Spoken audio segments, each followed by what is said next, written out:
नमस्कार साथीहरू, आज म हजुरहरूमाझ घरमा कुराउनी कसरी बनाउने त भन्ने भिडियो लिएर आएकी छु। आशा छ कि हजुरहरूलाई यो भिडियो अवश्य मन पर्नेछ र भिडियो अन्तिमसम्म हेरेर साथ दिनुहुनेछ।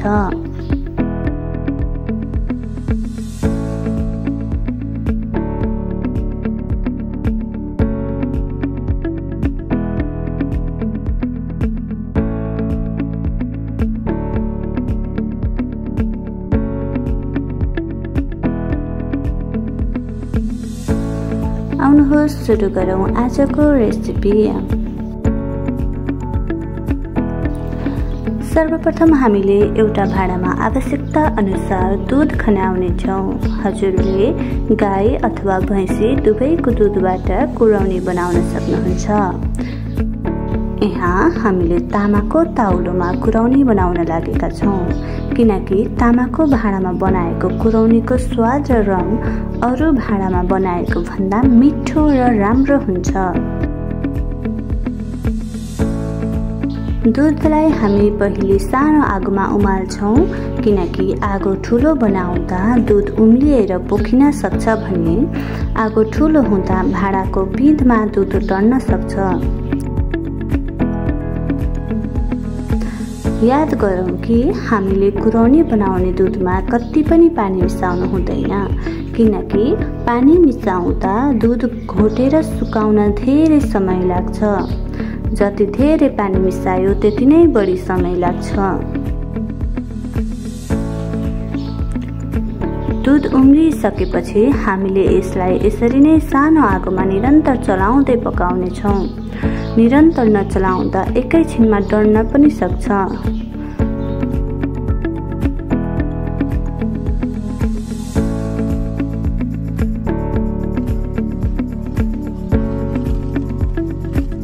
दुधलाई निरन्तर चलाउँदै गर्दा पनि त्यसमा तर लाग्न सक्छ र तरको चिल्लो पर्नाले दुध फटाल्न पनि सक्छ।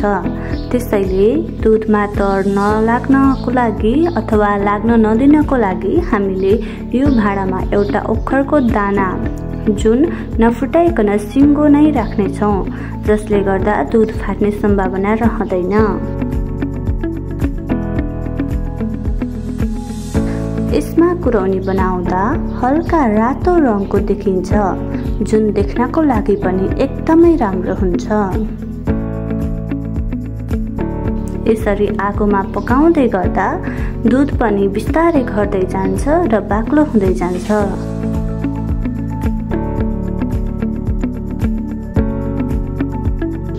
कुराउनी बाक्लो भइसकेपछि यसलाई जुन भाँडामा खन्याउनुहुन्छ त्यसमा थोरै घिउ लगाएर कुराउनी खनाउन तयार बनाउनुहोला।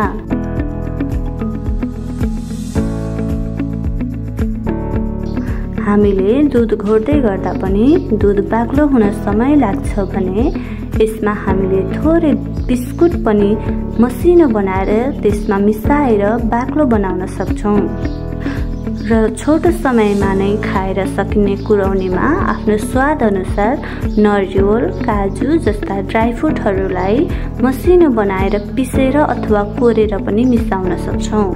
र यदि केही दिनसम्म रहने अथवा भण्डारण गर्ने कुराउनीमा भने यी चीजहरू नहाल्नु नै ठिक हुन्छ, किनकि यी चीजहरूले कुराउनीमा चाँडै ढुसी पनि लाग्न सक्छ।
एकचोटी कुराउनी बाक्लो भइसकेपछि स्वाद अनुसार चिनी पनि राख्न सकिन्छ। हुन त दुध आफैमा गुलियो हुने हुनाले चिनीको प्रयोग नगर्न पनि सकिन्छ। र यदि हजुर सुगरको बिरामी हुनुहुन्छ भने त कृपया चिनीको प्रयोग कति पनि नगर्नुहोला। यसले पनि यो अत्यन्तै मिठो हुन्छ।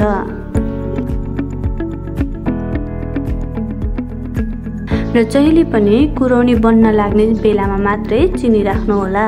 यदि चिनी पनि छिट्टै अथवा पहिले नै राख्यो भने दुध फाट्ने सम्भावना हुन्छ र कुराउनीको स्वाद त्यति मिठो नहुन पनि सक्छ।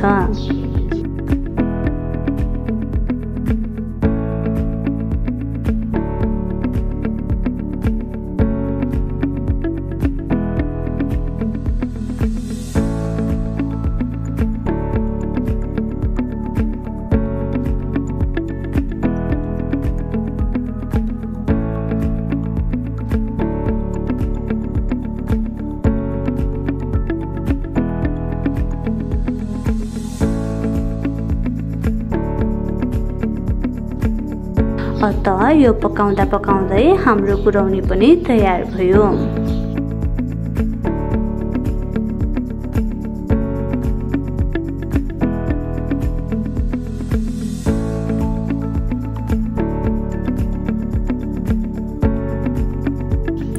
अब हामी यसलाई खन्याएर राख्छौं।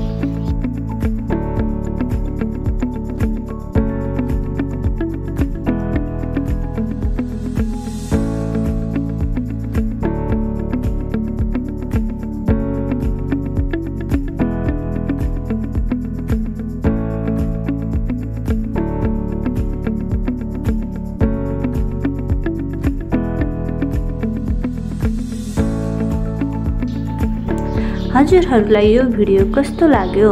भिडियो मन परेमा लाइक गर्नुका साथै कमेन्ट गर्न नभुल्नुहोला र आगामी दिनमा कस्तो किसिमको भिडियो हेर्न चाहनुहुन्छ, केही सल्लाह सुझाव छन् भने पनि कमेन्ट बक्समा आफ्नो प्रतिक्रिया दिनुहोला।